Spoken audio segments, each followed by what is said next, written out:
Okay, our next speaker is Katharine Allen, and she's an assistant scientist at Johns Hopkins School of Public Health, where she's also received her PhD in health systems research.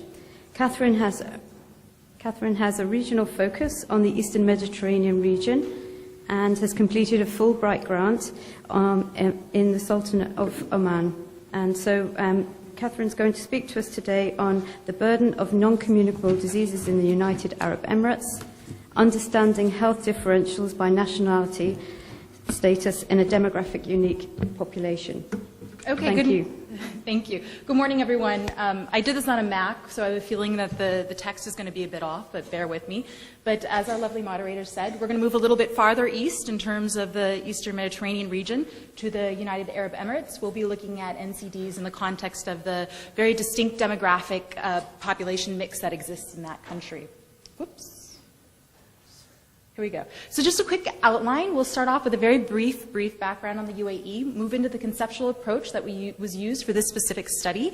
And just to let you know, that was actually a burden of disease study that we conducted to look at to quantify the impact of death and disability on the population in the UAE. And we've divided the methods and results into part 1 and part 2. Part 1 looks at the effects of premature mortality measured in terms of years of life lost. Part 2 looks at the effects of disability or the morbidity aspect, and that's measured in terms of years lived with disability. And we'll discuss those terms a bit more in a few minutes. And then we'll conclude by briefly going over some of the study limitations along with implications. So to start off, whenever I speak about the Emirates, I think whatever comes to people's mind is, of course, Dubai.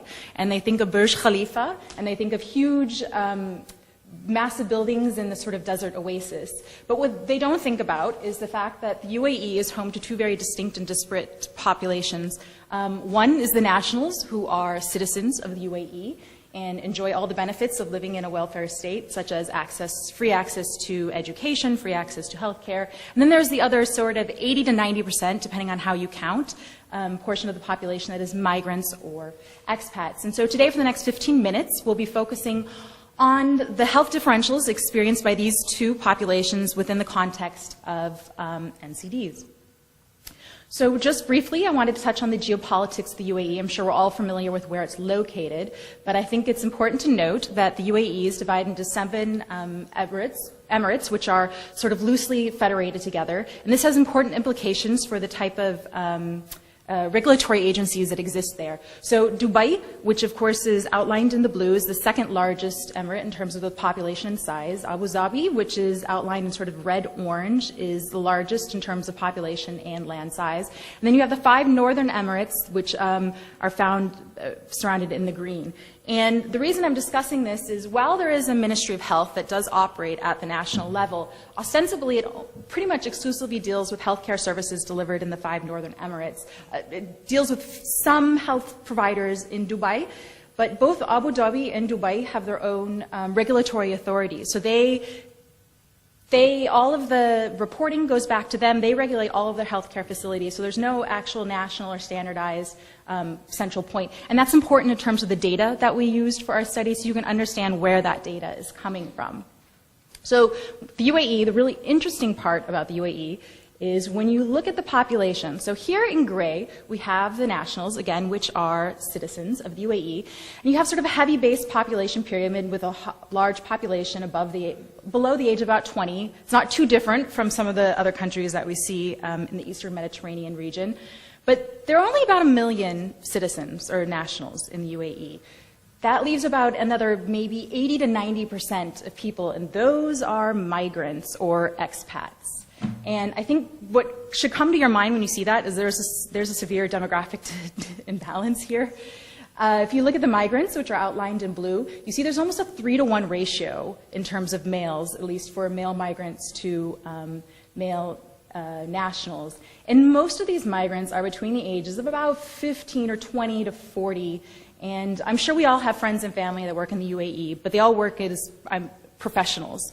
What the vast majority of migrants are in the UAE are solitary males coming predominantly from South Asia and Southeast Asia. Just to put this into perspective, Dubai did a household survey a few years back, and they found that 50% of all of the residents are actually from India.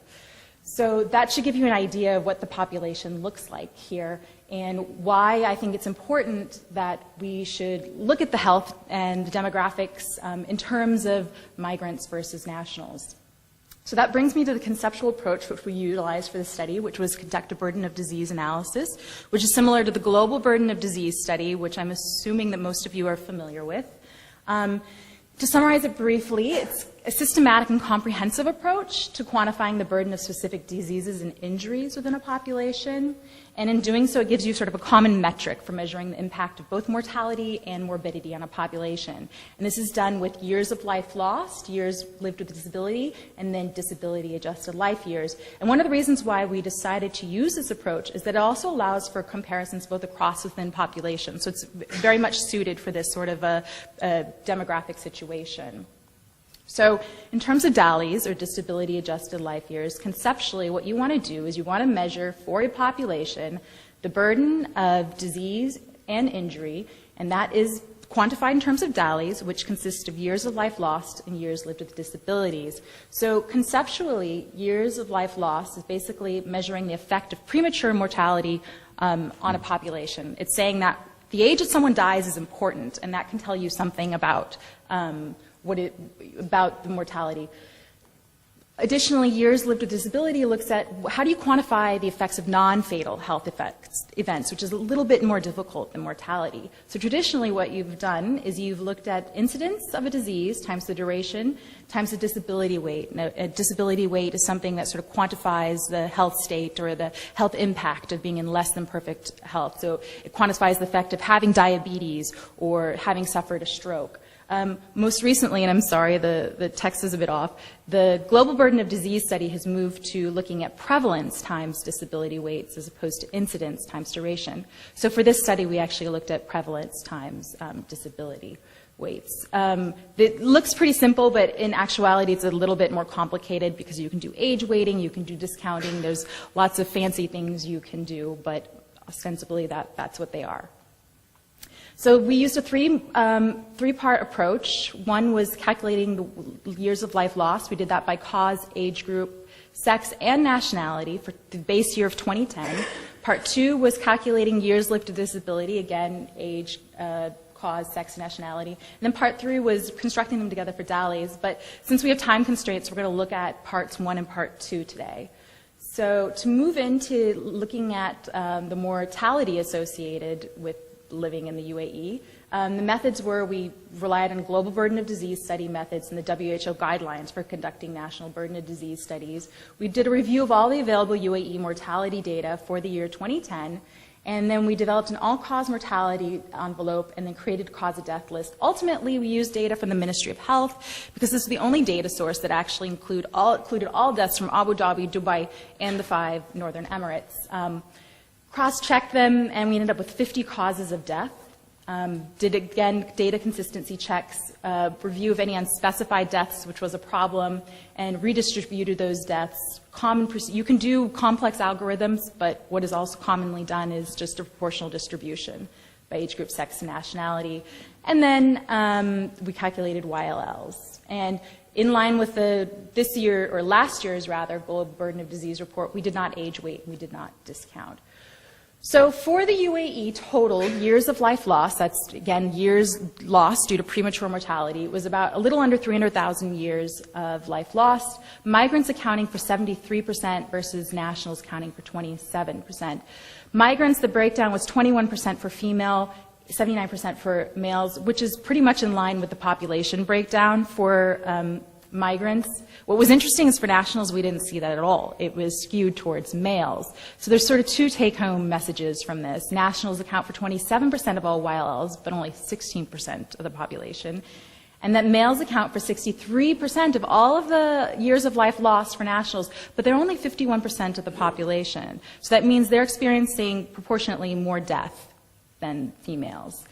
So I have some league tables here. It's not so important what they say, but this is looking at the top 10 causes of years of life lost for nationals based on males and female. And Pay attention to the colors because group 1 are communicable diseases, group 2 are what we are interested in, NCDs, group 3 are injuries. So if you take a look, you see a lot of blue, which suggests that NCDs are a really, really high cause of years of life lost. And in fact, they are. Most premature mortality was due to congenital anomalies and ischemic heart disease, diabetes, and cancer, at least for nationals. But it's also worth mentioning that motor vehicle crashes led the YLL burden among nationals and disproportionately among males. So that's kind of why we're seeing this difference in years of life lost. So to move on from migrants, we see something pretty similar. We see a lot of blue, a lot of NCDs. Again, pretty similar causes: ischemic heart disease, cerebrovascular disease, and cancer. We don't see diabetes like we did with the nationals. But interestingly, we do see a lot of injuries. And what's sort of alarming here is while motor vehicle crashes are the #1 cause, the #5 leading cause of premature mortality was suicide among migrants, which hints at a bigger issue that we'll discuss. So in summary, proportionately, nationals experience a larger percentage of YLLs. NCDs account for a large proportion of this premature mortality, and it's again mainly ischemic heart disease, diabetes, cancer, and that NCDs account for 54% of all years of life lost for migrants and 46% for nationals. And then again, just to note the high burden of injuries, especially in terms of suicides and falls for migrants. So to move on to part 2, where we look at the morbidity aspect.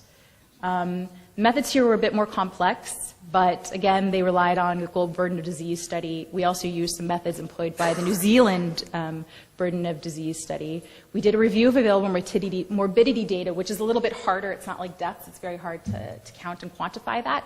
So what we ended up doing was utilizing Health Authority of Abu Dhabi insurance claims data.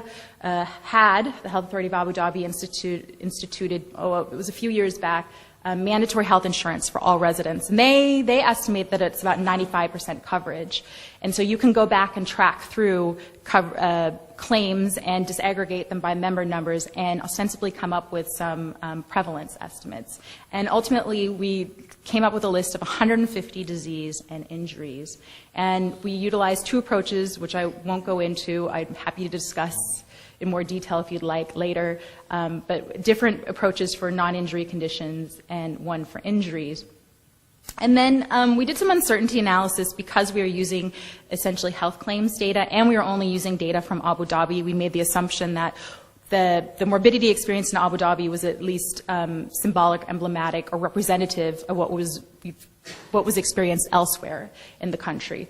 So to test that, we selected sentinel non-injury conditions, prominently NCDs, for further analysis, and we came up with alternate estimates using epidemiological studies and population-based studies since 2000. And then we compared those to see how our estimates changed if we used these different prevalence estimates. You just have 3 minutes. Okay, I'll hurry up. So to finish up, YLDs, 373,000, migrants again counting for a smaller portion, nationals accounting for a larger portion considering their population.